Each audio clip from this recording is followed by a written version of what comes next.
No one knows. All right, we ready? We ready to do this? Yeah. All right, everybody. My name is Dave Elden. I'm from Fort Wayne, Indiana, and we've got a real special treat for you today. Today we're going to be talking about continuous effects. Hoo boy, it's fun just to say, isn't it? Well, okay, maybe not fun for everybody, but you know, for many of us, continuous effects are awesome. So let's try the next page. Okay. Now, I'm sure all of you see cards like this all the time. I know I talk about cards like this all the time when I'm trying to tell people about how awesome continuous effects are. This is just some of the awesome stuff that we're going to be talking about today. So let's see what else we got. You ready? Oh, okay. So maybe you think that there should be a question mark in the presentation, and you're not convinced that the steps are all that easy, but they are. I assure you. I assure you. Next slide, please. All right. So this is the rule that says how continuous effects work. All of these effects apply in layers. Now, I'm sure you guys have heard of layers before. Layers are a very popular topic for a lot of people. So, this is what the layers are. There's 7 of them. Go copy, control, text changing, type, color, ability, power, and toughness. Now, I know what you're all thinking. I know. Think, Dave, 7 layers? Are you serious? How could one man remember this many?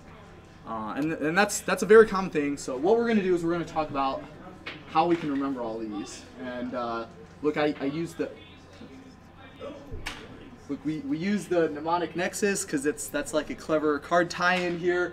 And so look, we thought about it a lot, and we thought about what sentence we could use that had words that started with these things, and this is what we came up with: the 3 C's of judging. The 3 things that every judge loves to do, which are commander, clean table trash, and complain about players. And that's what we do as judges. And if you notice, the red letters line up nicely. So if that helps you to remember them, then you can remember them. But realistically, you probably aren't going to need that. And the reason I say that is because that's not what I do. I just got to the point where I don't need to remember them anymore. That's what they are.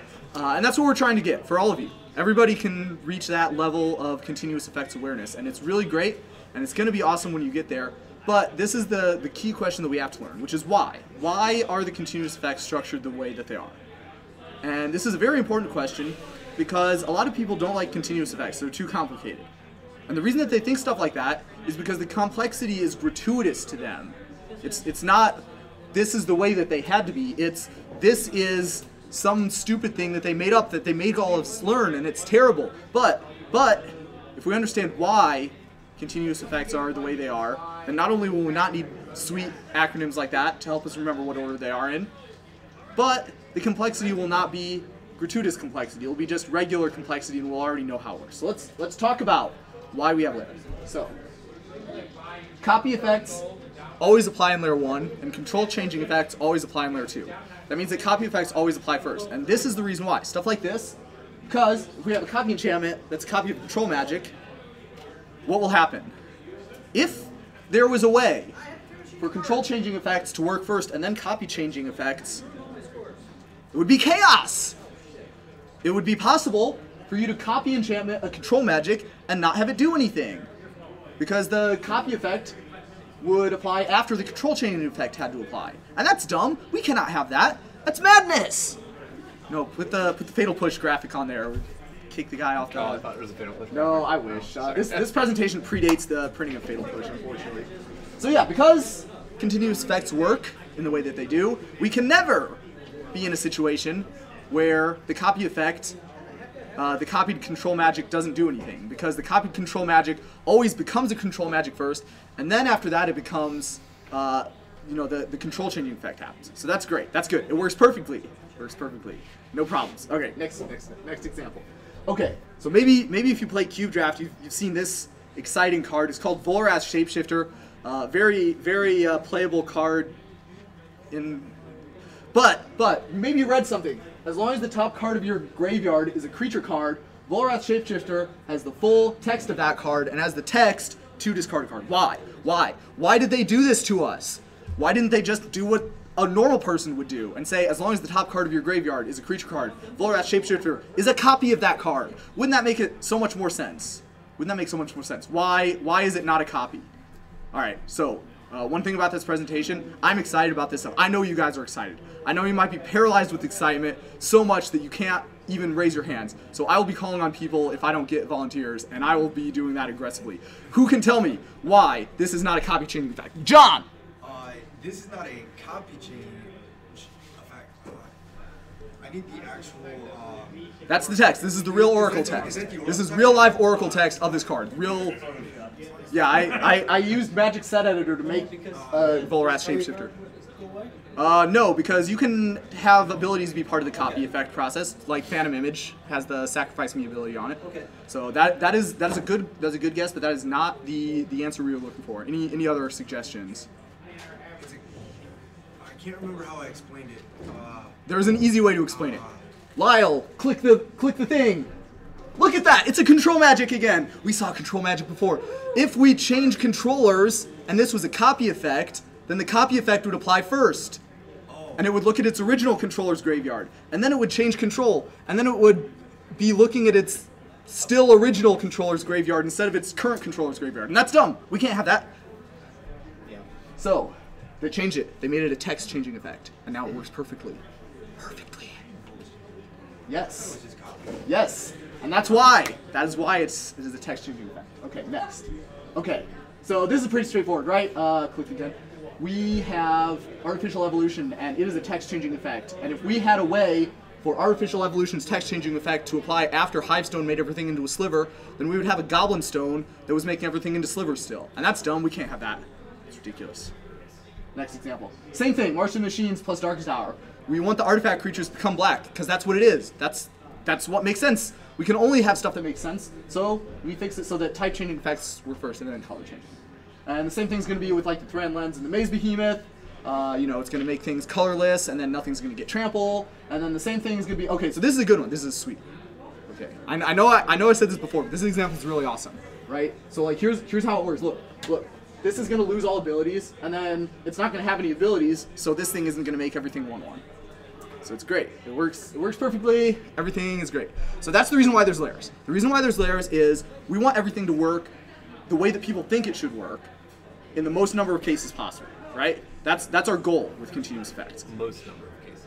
The most number of cases possible. Like there's lots of magic cards, there's lots of continuous effects. Every now and then you're going to get some weird ones. We'll talk about there might be some weird ones in this presentation, FYI.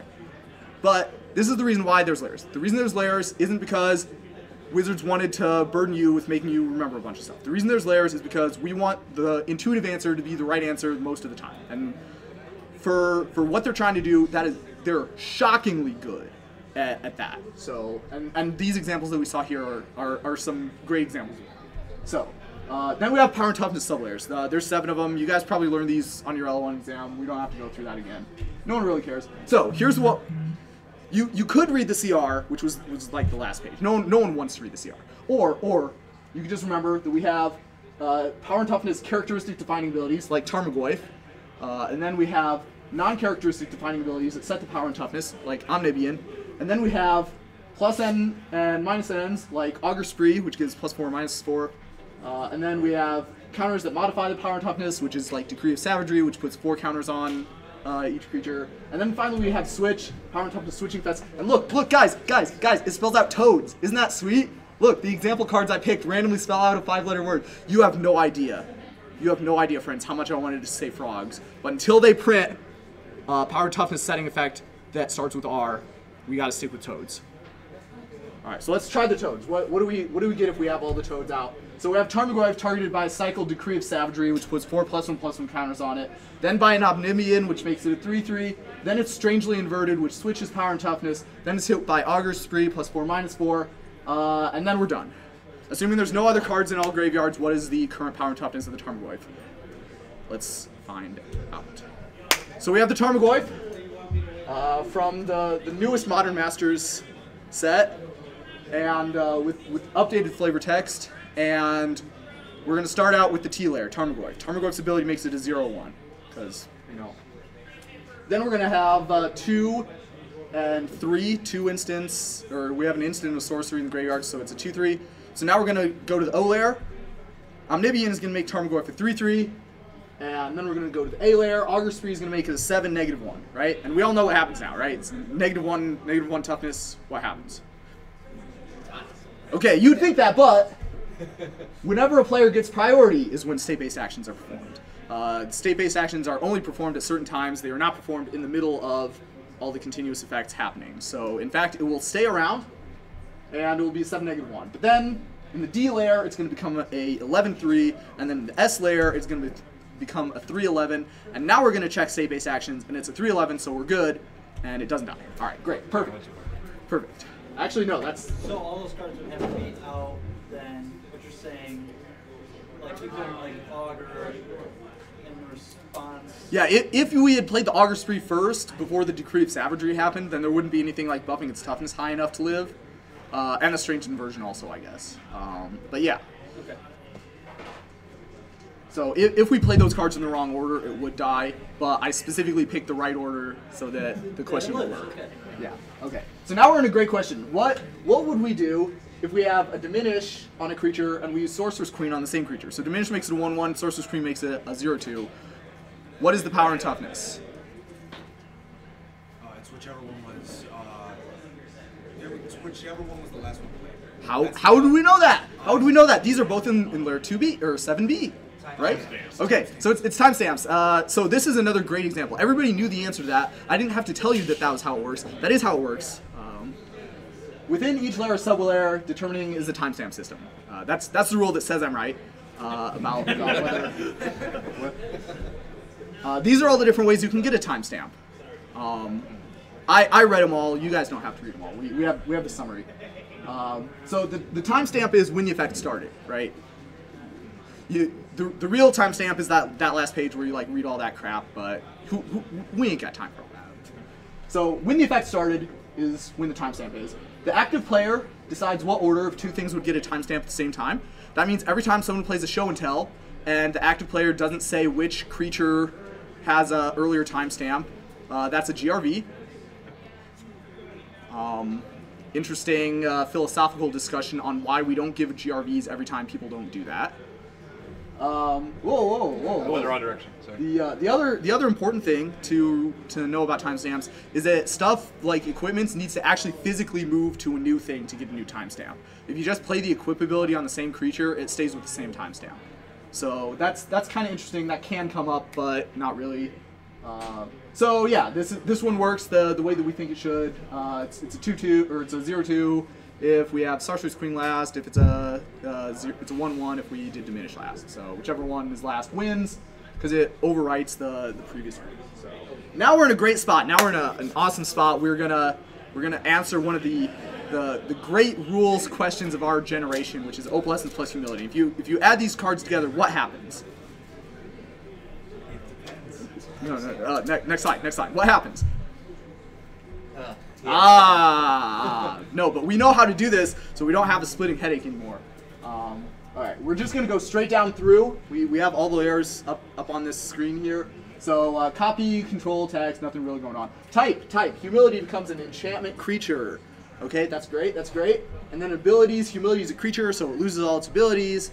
And then the power and toughness, we can either be a 4/4 or a 1/1 depending on timestamps, right? Because we have Humility that wants to make itself a 1/1, and we have Opalescence that wants to make it a 4/4. So whichever one of those is timestamped later is the one that wins and sets the power toughness. Does that make sense to everybody? Any questions on that?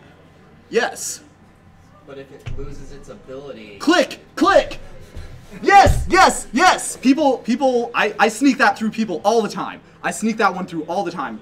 People always ask, or people, maybe 50% of people, not even that, maybe 30% of the classes that I do this for don't even think about this. But you're good. You thought of it. This is exactly like what we had the layers, right? We had this thing lose all its abilities, and now it's not going to be able to make everything a 1/1 because the power toughness applies later. Why is this different? Did David Elden's presentation that he's given probably close to a dozen times now, did I make a mistake that nobody ever caught before? I couldn't even say it with a straight face. So there is a rule that says if an effect starts to apply in one layer or sublayer, it will continue to be applied to the same set of objects in each other applicable layer or sublayer, even if the ability generating that effect is removed in the process. So because of this specific rule, we do actually have a choice based on timestamps of whether to make humility a 1-1 or a 4-4. So yep, that's how it works, and who knows, we'll maybe see some of that stuff again in the future of this presentation. All right, so here's another, oh gosh, this example. So let's say we have Steal Enchantment and a Control Magic, right? So Steal Enchantment is like Control Magic, but it steals enchantments instead of creatures, which makes sense. And then we have like Control Magic, which is the one that I use for all the examples, because that way I don't have to keep explaining what different versions of the same effect do. So let's say, this is from a real game. This is a historical game of Magic between two really prominent players. So you had Carnegie. Carnegie has a Steel Hellkite, right? And then John Rockefeller, he plays a Control Magic on the Steel Hellkite. And then Carnegie plays a Steel Enchantment on the Control Magic. Get it? A Steel Enchantment with a Steel Hellkite. Guys, okay, so this is where the animations aren't going to work, but I had animations on this thing, on like my version, but because it's PowerPoint, not OBS, it's not going to do the animations. So you're going to have to imagine with me, what's going to happen? What will happen? Who controls Steel Hellkite in this situation? All right, remember, Shane, who controls Steel Hellkite? Judge, and remember, these guys are both billionaires. So if you like mess this call up, you're basically done as a judge. These guys aren't messing around. So after the Steel Enchantment resolves, okay? Is that where we are? Yeah. Okay. The guy on the left. All right, so Carnegie is going to control it. Carnegie is that one, Rockefeller is that one. So Carnegie is going to control it is your answer. Yes. Okay, so let's think about that. Let's think based on what we know so far, right? Both of these are control changing effects. Okay, so both applying in layer 2. Which one applies first? Well, timestamps. So this effect started first. Control Magic started first. So we're going to apply Control Magic first. And then we're going to say Steel Hellkite goes to Rockefeller. And then after that, Steel Enchantment is going to apply. And so Steel Enchantment is going to say Control Magic goes to Carnegie.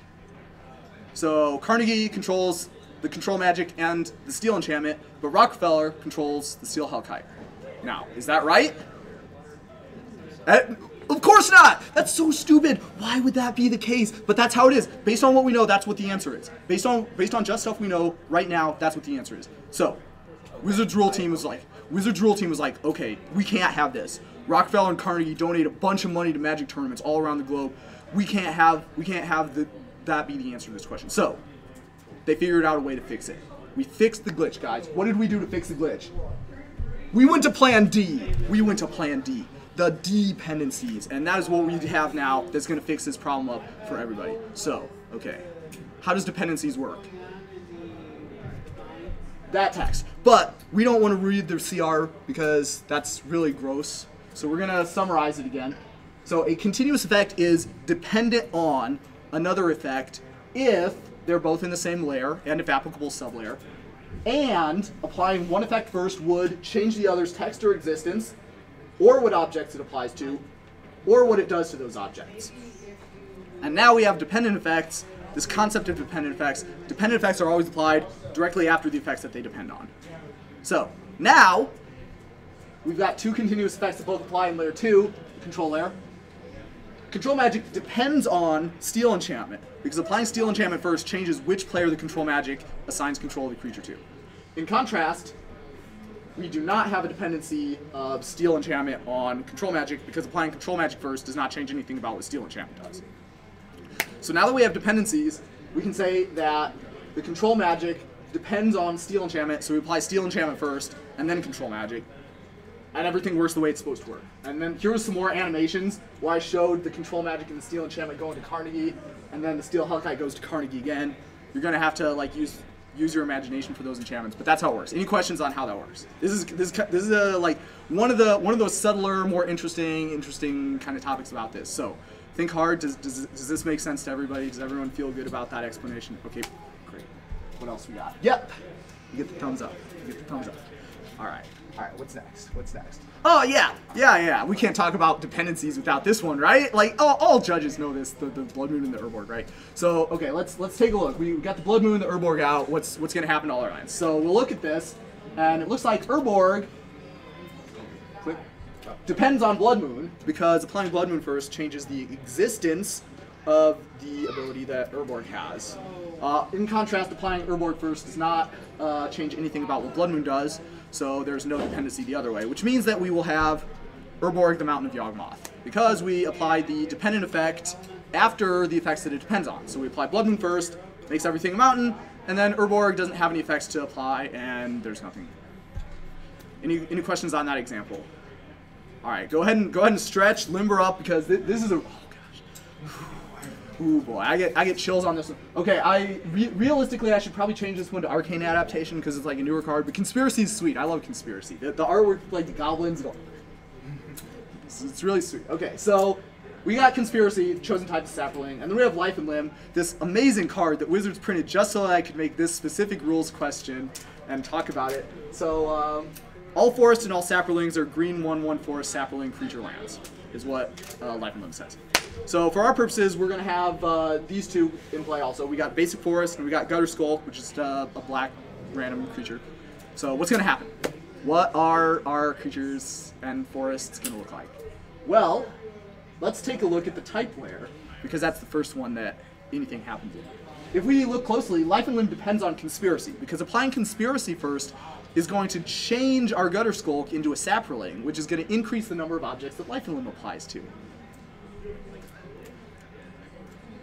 Now, we have a really weird situation here, because applying the Conspiracy after applying Life and Limb is actually going to make the forest into a creature, which is going to change the number of objects Conspiracy applies to. Isn't that sweet, guys? Look, they're both dependent on each other. Isn't that fun? Isn't that great? So, okay, whoa, we're giving the answer away. You're giving the answer away. What do we do now? Now, obviously, we know what the answer was. Spoiler alert. But what do you think would happen? What would you expect the right answer to be? Yes, Torrance. What do you expect? No thinking aloud. What do you think the answer should be? Just in your soul. In your soul, what do you think the answer should be? What exact answer are we looking for here? Just, what do we do? We have a dependency loop. Which one should we apply first? I believe it goes off which one can. You're thinking too much. Object. No, you're thinking too much. You're thinking too much. Someone who doesn't like to think, raise your hand. Timestamp. Yes. Throw dependencies away. Dependencies didn't work. We gotta figure something else out. Use the timestamps. We already got a tool. We already got a tool to figure this one out. We use the timestamps. So that's what we do. This is the rule that says I'm right. If several dependency effects form a dependency loop, this rule is ignored and the effects are applied in timestamp order. Okay, great, perfect. So, Can I click? I don't want to get in trouble. Yeah, go ahead and click now. So timestamps decide whether we apply Conspiracy or Life and Limb first. And just for fun, let's say that Life and Limb is going to apply first. We'll say Life and Limb has an earlier timestamp, so it's going to apply first. So what's going to happen is in the type layer, we're going to make the forest into a basic land creature forest Saproling. And then in the color changing layer, and then also Conspiracy applies in the type changing layer too. So it's going to make the Gutter Skull the Saproling now. And then in the color changing layer, we're going to make the forest green. Oh, hey, did I mess up? Right, because this is a sapling too, right? So shouldn't it be green? Why is it not green? Did David make a mistake in his years-old, multi-time presentation that he didn't fix? Who thinks they know the answer to this? Jeff, do you know the answer? Why? Why is the Gutter Skull not have a green border on it? Because we applied Conspiracy after we applied Life and Limb. Okay, and why is that? Does that make a difference in which objects Conspiracy applies to? Yes, it does. And here's why. It's the same rule we had before. Oh my gosh, this rule never came up, and I managed to squeeze it into 2 example questions. So if an effect starts to apply in one layer or sublayer, it will continue to be applied to the same set of objects in each other applicable layer. And therefore, since Life and Limb started to apply in layer 4, when we get to layer 5, the color changing layer, it will apply to the same set of objects. Because it did not apply to Gutter Skulk in layer 4, it will not apply to Gutter Skulk in layer 5, it will only be applying to forest. So, yes, this is correct, and then the power and toughness is the same thing. This will not be a 1/1, this will be a 1/1, because Life and Limb only is going to apply to the forest. Alright, so that's good. Any questions on how that worked? Yes. So the Gutter Skull became a sapling in the same layer of that type layer, that's why it's not being affected by the next layer of the color layer. All right, That's so why the it's not being reason Gutter Skulk is not green and is not a 1/1 is because we applied Life and Limb first. Right. So when Life and Limb started to apply, only Forest was then Was a sapling. yeah. and into a sapling. Yeah, and then Conspiracy makes it a sapling, Yeah. but it doesn't matter that it's a sapling later because it's Yeah. Life and Limb only applies to Forest. Okay, so now I'm sure you're all really curious. What will happen if Conspiracy is applied first? Are your souls not athirst with curiosity for this one? Oh my gosh, guys. Okay. Okay, so obviously, like Conspiracy first, we're gonna make everything, all creatures are saplings now. Yay! All creatures are saplings. Now, the next layer, or the next thing that happened is, okay, don't click again, because this is, okay. So the next thing that's gonna happen is Life and Limb is gonna apply, right? So Life and Limb is gonna make all our forest and all our saplings into forest saplings. Okay, whoa. What's that? Is that an ability? Is there an ability on there? How did that happen? How could this have happened? Well, forests come around. Yes! Yes, exactly right. Oh, click. You told me not to click again. Yes, exactly right. If a land with a basic land type has the intrinsic ability, even if the text box doesn't actually contain this effect. Continuous effects are not giving this ability to the Gutter Skulk. The game rules are giving this ability to Gutter Skulk. Therefore, continuous effects, layers, none of that crap applies. It just gets the ability immediately. And then we're going to make everything green. We're going to make both of them green this time because we started out Life and Limb applying to both permanents, so now Life and Limb is going to apply to both permanents in each subsequent layer and sublayer. And that means they're both going to be 1/1s. And any questions on this? This is great. This is everything we need to know about layers. This is a really difficult layers question. If everybody followed that, you should probably be pretty good on like most reels. All right. So next, we're gonna summarize now. So 3 easy steps. This is the 3 easy steps. Step 1: we parse all the effects into their proper layers and, if applicable, sublayers. And then step 2. Oh yeah, these are the layers and these are the sublayers. And so now step 2 is we apply effects with earlier timestamps first, and then later timestamps later. And then we apply dependent effects immediately after the effects that they depend on, regardless of timestamps. And then the rules for dependencies: a continuous effect is dependent on another if they were both applied in the same layer, and applying the other one first would change its text or existence, which is what we saw with Blood Moon plus Reward, or change what objects it applies to, which is what we saw with Life and Limb plus Conspiracy, or change what it does to those objects, which was the Steel Enchantment plus Control Magic. And, dependent effects are applied immediately after, but we use timestamps if there's a dependency loop. Okay, so, any questions? One more thing. Please be gentle. Judge, I have a question. If I have a painter's servant in play, Okay? naming Blue, Yes. and I play a Wasteland Strangler, Okay? what color is it? What color is it where? On the battlefield. Okay. Anybody would like to hazard a guess at the answer to this question? I mean, like, I already know the answer because I came up with this question. Okay, so this is kind of interesting. Painter servant naming Blue, color changing effect. Devoid, also color changing effect. So we're gonna apply both of those effects. Which one has an earlier timestamp? Does not matter, because Devoid is a characteristic defining ability. So we apply those first. So it's gonna be colorless, and then we're gonna have Painter servant apply last, and because it's not a characteristic defining ability, and it's blue. Any other questions? Can you explain to me how dominating listed works? Yes. Because as I understand it, it shouldn't.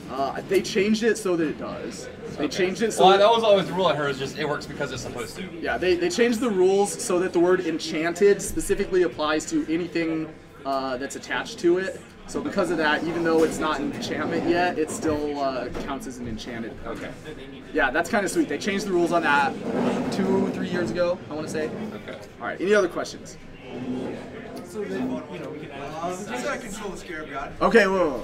So if all your questions is gonna be like stupid, like continuous effects questions, don't worry, because we've got stupid continuous effects questions. Don't worry about that, friends. You thought I was tapped out. I ain't tapped out. We got the Sibian Spirit Guide. We got the Elder Spirit Guide. We're not tapped out.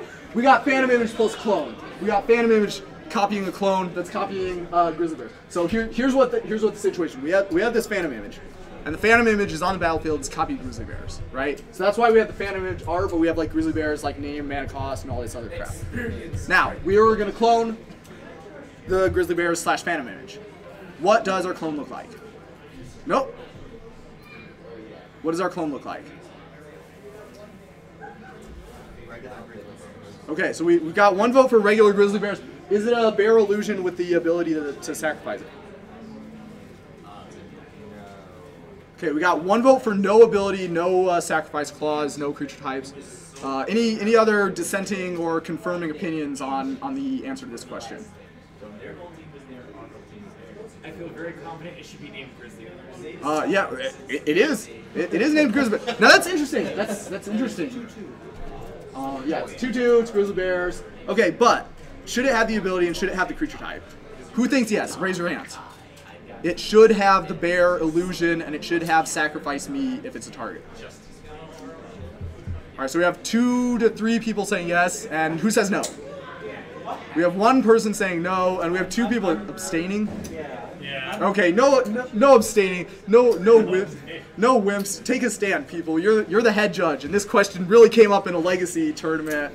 That you're the head judge. Okay, I'm gonna say that it does copy the ability. All right, so we've got. Probably say the copy ability. All right, so pretty evenly split. Ooh, I like it. So that's how you can tell you made up a good question. If you're like a guy who makes questions out of it, if there's people on both sides. So the answer to that question is in the copy layer is when all this stuff happens. There's a specific rule that says copy effects can have a change to the copying process, and those changes to the copying process are included in the copy layer rather than the ability and type changing and whatever other stuff layers. So because of that, if you clone the phantasmal image, you're going to end up with a clone that also is a bear illusion and a clone that is also a, when it becomes targeted, you sacrifice it. That's the same thing as that Scarab God question you were probably going to ask me. Same rule applies to that situation as well, which was why it's such a nice segment. All right, next one. Yeah, we get the clone bear. All right, Mutavault. Mutavault's a great Magic card, right? Who here has played with Mutavault before?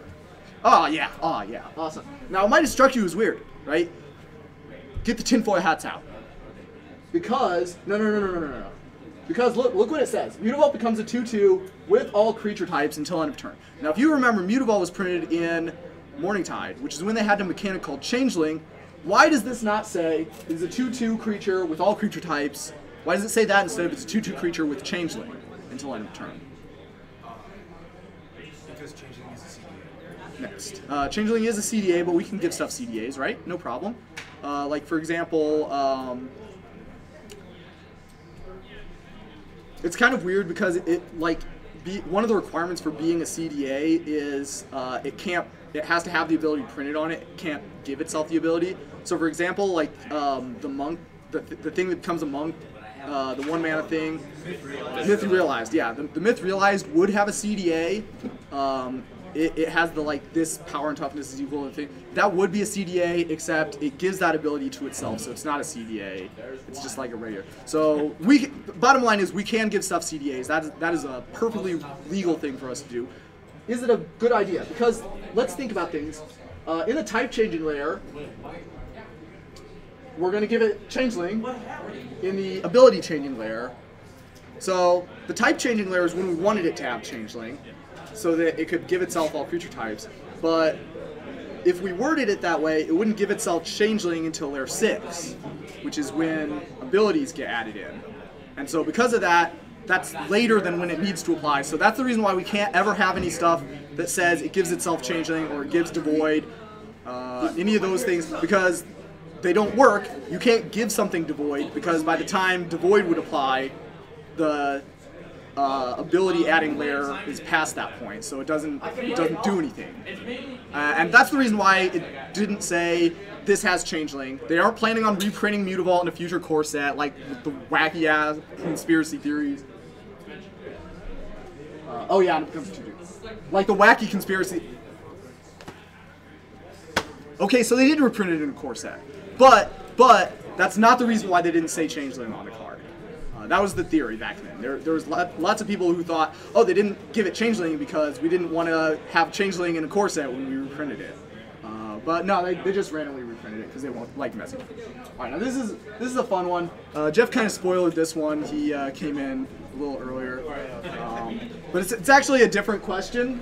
So we have humility, and I like humility, right? Because it's a great sideboard card, especially for like these clowner painter servant decks, right? Clown painter servant, get that out of here. No abilities. But the problem is that let's say we have painter servant in blue, so everything's blue. So let's go through the list of layers. So in the color changing layer, humility is going to make everything blue, and then the ability layer, humility is going to take that ability away, and that's a problem because everything's still blue. So the ability already applied, so taking it away doesn't do anything, and that's the reason why humility is not a good sideboard card against the Painter's Servant deck. It also does not stop Magus of the Moon because that ability applies in layer 4, so it doesn't really stop either of their annoying creature abilities. But it feels like it should, but maybe not. This is one of those situations where the rules kind of doesn't give you the common sense answer. All right, one more. Who here's heard this question before? Raise your hands. All right, you guys aren't allowed to talk. So, if you've never heard of this card before, this Chandelar staple of conversion, what it does is it says all mountains are considered plains. Great magic card. And then Blood Moon, pretty much everyone. So, we have both these cards in play, and we have a land in play. What's land? The Volcanic Island, I believe.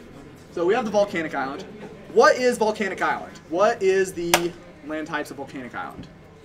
So I'm not going to bother asking for volunteers. We're just going to go straight to the type changing layer. So let's say the conversion has the first timestamp, right? Okay, so conversion is going to make it a plains because it's a mountain, and then Blood Moon's going to apply, and it's going to make it a mountain. No problem, right? Easy peasy. Why was I getting so excited about this question, guys?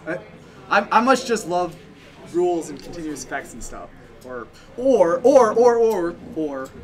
gonna play Underground Sea now. After we answered that question, and they call the judge again. Judge, what land types is my Underground Sea tap for? So okay, now it's a little bit more interesting, right? Because next slide. We have a dependency because applying the Blood Moon first is going to make the Underground Sea into a mountain, and that's going to increase the number of objects conversion can apply to. Okay, so that means that conversion depends on Blood Moon. In contrast, applying conversion first does not change how many objects Blood Moon applies to, so there's no dependency there. Which means that their lands are going to become mountains first, due to Blood Moon applying first, and then they're going to become plains, because conversion applies to them after that. They're plains now. They were mountains before. They're plains now. Literally, we played an Underground Sea, and their land types completely changed to a different land type. Because when there's an Underground Sea in play, there is a dependency between Blood Moon and conversion, whereas if all the non-basic lands in play are mountains, there's no dependency, so you go based on timestamps. Now this is dumb. Oh my gosh. Oh my gosh, it's dumb. How could they do this to us? Okay, so think about this. Think about this. What would we have to do to fix this problem? In order to fix this problem, dependencies would have to be based on any game state you could possibly conceive of. Continuous effects would be dependent on each other based on a characteristic of themselves as continuous effects. It wouldn't be based on the game state. We have to have the dependencies based on the game state because otherwise, if two effects are maybe dependent on each other and maybe not, we would have to know every single magic card in the format and evaluate whether any of those magic cards cause a dependency in order to say for sure, yes, this depends on this other effect. If we do what Wizards did and make the dependencies based on the game state, you only have to consider cards that are actually physically in the real live game state. And that's the reason why these work this way. So dependencies, which effects are dependent on each other is not a set in stone kind of thing. Which effects are dependent on each other actually depends on what cards are on the battlefield and what other things are in play. So that is the real last question that I have for everybody. Any follow-up questions? Remember, if it's like dumb continuous effects questions, you can like mail those to me, and then I'll put them in the next No Mercy Rules challenge. Any questions on how continuous effects work? Anything? All right, thank you.